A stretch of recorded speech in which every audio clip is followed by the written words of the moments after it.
ప్రాతినిధ్యం వహించిన మాజీ ప్రధానమంత్రి పివి నరసింహారావు గారు, ప్రాతినిధ్యం వహించిన మంతని శాసనసభ్యులు, ఐటీ అండ్ ఇండస్ట్రీస్ మంత్రివర్యులు శ్రీధర్ బాబు గారి పర్యవేక్షణలో మిత్రులు, తెలంగాణ ఉద్యమకారుడు మంత్రివర్యులు పొన్నం ప్రభాకర్ గారు, పొంగులేటి శ్రీనివాసరెడ్డి గారు, మిత్రులు పెద్దలు కోమటిరెడ్డి వెంకటరెడ్డి గారు, అదేవిధంగా వేదిక మీద ఉన్న మంత్రివర్యులు, పార్లమెంట్ సభ్యులు, శాసన మండలి సభ్యులు, శాసనసభ్యులు, ప్లానింగ్ కమిషన్ వైస్ చైర్మన్, వివిధ కార్పొరేషన్ల చైర్మన్స్, తెలంగాణ రాష్ట్ర ప్రభుత్వ ప్రత్యేక సలహాదారులు, కాంగ్రెస్ పార్టీ నాయకులు, ప్రాణ సమానులైన పెద్దపల్లి నియోజకవర్గ ప్రజలందరికీ కూడా మనస్ఫూర్తిగా నేను కృతజ్ఞతలు, ధన్యవాదాలు తెలియజేస్తున్నా. ఈరోజు ఈ కార్యక్రమం ప్రధానంగా యువ వికాసం అనే నినాదంతో వేలాది మంది సమక్షంలో గ్రూప్ 4 ఉద్యోగాలు 8,084 మందికి ఈరోజు నియామక పత్రాలు ఇవ్వడం ద్వారా తెలంగాణ రాష్ట్రంలో మార్పు రావాలి, కాంగ్రెస్ కావాలి అని ఒక నినాదంతో డిసెంబర్ 3, 2023 నాడు మీరిచ్చిన విలక్షణమైన తీర్పుతో ఈనాటి ఈ ప్రభుత్వం ఏర్పడ్డది. ఈ వేదిక మీద ఉన్న పెద్దలందరూ వివిధ హోదాలలో బాధ్యత చేపట్టిన ఇవాళ మేమందరం ప్రధానంగా మీరు రేవంత్ అన్నాని ఇష్టంగా పిలుచుకునే నేను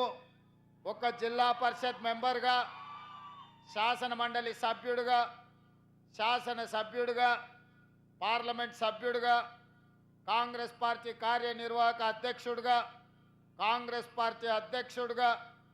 తెలంగాణ రాష్ట్ర ముఖ్యమంత్రిగా ఈ 18 సంవత్సరాలు మీరు అభిమానంతో చూసుకొని, మీరు గుండెల్లో పెట్టుకొని, మీ భుజాల మీద మోసిండ్రు కాబట్టి అతి సామాన్యమైన గ్రామీణ ప్రాంతం నుంచి ఒక వ్యవసాయ రైతు కుటుంబం నుంచి వచ్చిన నేను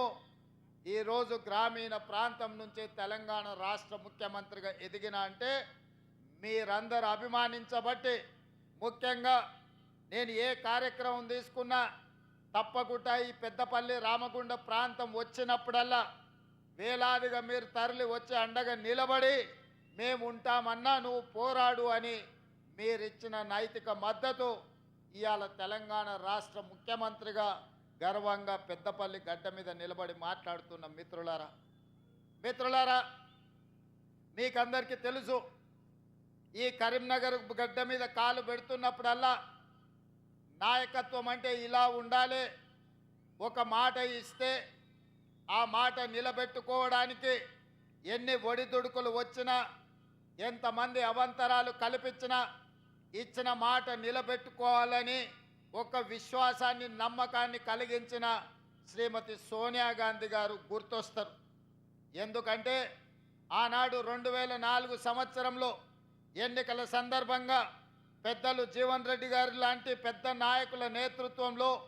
శ్రీమతి సోనియా గాంధీ గారు కరీంనగర్ గడ్డ మీద నుంచి మొట్టమొదటిసారి 4 కోట్ల తెలంగాణ ప్రజల ఆకాంక్ష నాకు తెలుసు.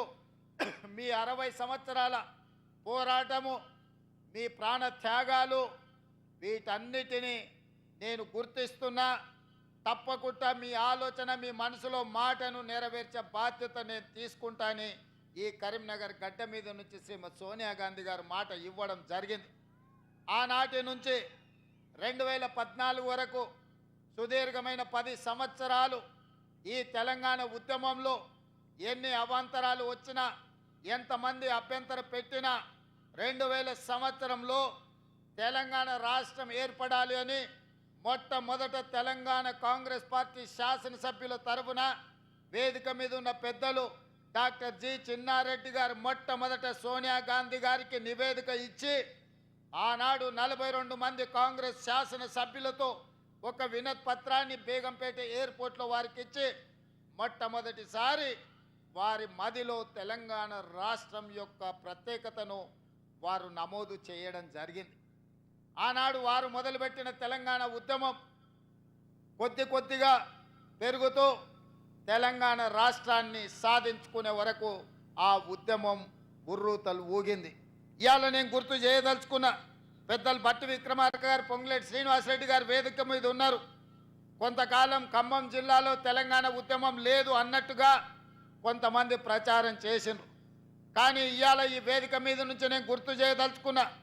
ఆనాడు విద్యుత్ శాఖకు సంబంధించి ఒక చిన్న ఉద్యోగ విషయంలో ఖమ్మం జిల్లా పాల్వంచలో మొట్టమొదటిసారి మా ఉద్యోగాలు మాకు కావాలి, మా ఉపాధి మాకు ఉండాలి అని మొట్టమొదట ఉద్యోగం కోసం ప్రారంభమైన పోరాటం ఆ తర్వాత తెలంగాణ ఉద్యమంగా మారి ఈరోజు తెలంగాణ రాష్ట్రం సాధించడంలో తెలంగాణ ప్రజలు విజయవంతమైందంటే అది పాల్వంచలో ఉద్యోగం కోసం మొదలైన పోరాటం తెలంగాణ రాష్ట్రాన్ని మనం సాధించుకున్నాం. ఇవాళ తెలంగాణ రాష్ట్రం తెచ్చుకున్నది మన ఉద్యోగాల కోసం, మన ఉపాధి కోసం, మన ప్రాంత అభివృద్ధి కోసం. మన రైతాంగం వ్యవసాయం దండుగ కాదు, వ్యవసాయం పండుగ చేసుకోవాలన్న ఆలోచనతోటే తెలంగాణ రాష్ట్ర ఉద్యమం కొనసాగించింది. నేను ఇవాళ ఈ వేదిక మీద నుంచి గుర్తు చేయదలుచుకున్న నల్గొండ బిడ్డలు ఈ వేదిక మీద ఉన్నారు. ఆనాడు నిజాం సర్కారును నిజాం ప్రభువుల పైజామలు ఊడగొట్టి దిగంతాలకు తరిమిన సాయుధ రైతాంగ పోరాటానికి నల్లగొండ జిల్లా వేదికై రైతుల కోసం, భూమి కోసం, భుక్తి కోసం, విముక్తి కోసం ఆనాడు సాయుధ రైతాంగ పోరాటం ద్వారా తెలంగాణ రాష్ట్రము, హైదరాబాదు రాష్ట్రము విముక్తి జరిగింది. ఆనాడు రైతాంగం, సాయుధ రైతాంగం పోరాటం చేస్తే రాజ్యం నుంచి రాష్ట్రంగా మారి 69లో ఉద్యోగ ఉపాధి కోసం విద్యార్థులు, ఉద్యమకారులు ఉద్యమ బాటన పడితే ఉస్మానియా కాకతీయ యూనివర్సిటీలలో ఉన్న వేలాది మంది విద్యార్థులు, లక్షలాది మంది నిరుద్యోగ యువకులు స్ఫూర్తిగా నిలబడి ఈ తెలంగాణ రాష్ట్రం ఉద్యోగ ఉపాధి అవకాశాలు రావాలంటే మళ్ళీ తెలంగాణ రాష్ట్రం రావాలి అని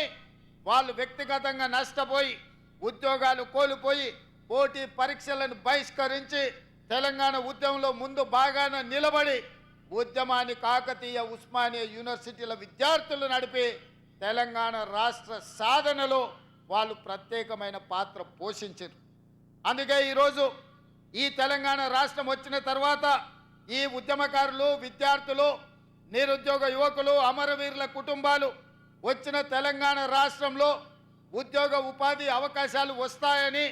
రైతులకు పండించిన పంటకు గిట్టుబాటు ధర వస్తుంది అని, రైతు ఆత్మహత్యలు ఆగుతాయని, నిరుద్యోగ యువకుల యొక్క ఆత్మహత్యలు ఆగుతాయని ఆశించాను. కానీ నేను ఇవాళ ఇక్కడికి వచ్చిన వేలాది మందితో పాటు తెలంగాణ రాష్ట్రంలో ఉన్న 4 కోట్ల ప్రజల్ని నేను అడగదలుచుకున్నా. గతంలో 2 సార్లు ముఖ్యమంత్రిగా 10 సంవత్సరాలు ప్రభుత్వాన్ని ఏర్పాటు చేసిన కల్వకుంట్ల చంద్రశేఖరరావు గారి నేతృత్వంలో తెలంగాణలో రైతాంగానికి గిట్టుబాటు ధర రాలేదు. రైతులు ఊరేసుకొని చచ్చిపోతుంటే చంద్రశేఖరరావు గారు మాత్రం గజ్వేల్లో తన పొలంలో ఎకరాకు ₹1 కోటి సంపాదిస్తున్నా అని వారు చెప్పిండు. 10 సంవత్సరాలైన ఎకరంలో 1 కోటి ఆదాయం ఎట్లా తీయొచ్చో తెలంగాణ రైతాంగానికి చంద్రశేఖరరావు గారు నేర్పించలేరు. ఆ విద్య ఏందో, ఆ మహత్యం ఏందో ఈ రోజుకు ఒక బ్రహ్మ పదార్థంగా, బ్రహ్మ రహస్యంగా మారిపోయింది. అదే కాకుండా తెలంగాణ రైతాంగం, ముఖ్యంగా పెద్దపల్లి నియోజకవర్గ ప్రాంతం, ఆనాడు ఎస్ఆర్ఎస్పీ నుంచి నీళ్లు రాకపోతే మా మిత్రుడు విచ్చన్న రైతాంగం కోసం పైపులను పలగొడితే అతన్ని తీసుకెళ్లి కరీంనగర్ జైల్లో పెడితే ఆనాడు ఈ పెద్దపల్లి రైతాంగం కోసం మీకు నీళ్లు ఇవ్వడం ద్వారా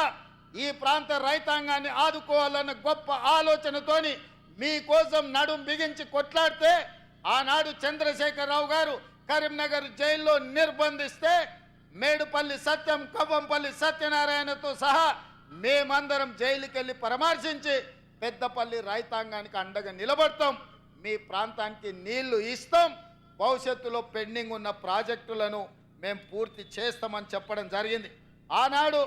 ఏవైతే ప్రాజెక్టుల గురించి మీరు మాట్లాడినరో ఇవాళ ప్రాజెక్టులను పూర్తి చేసుకునే అవకాశం మనకే అధికారం వచ్చింది. విద్య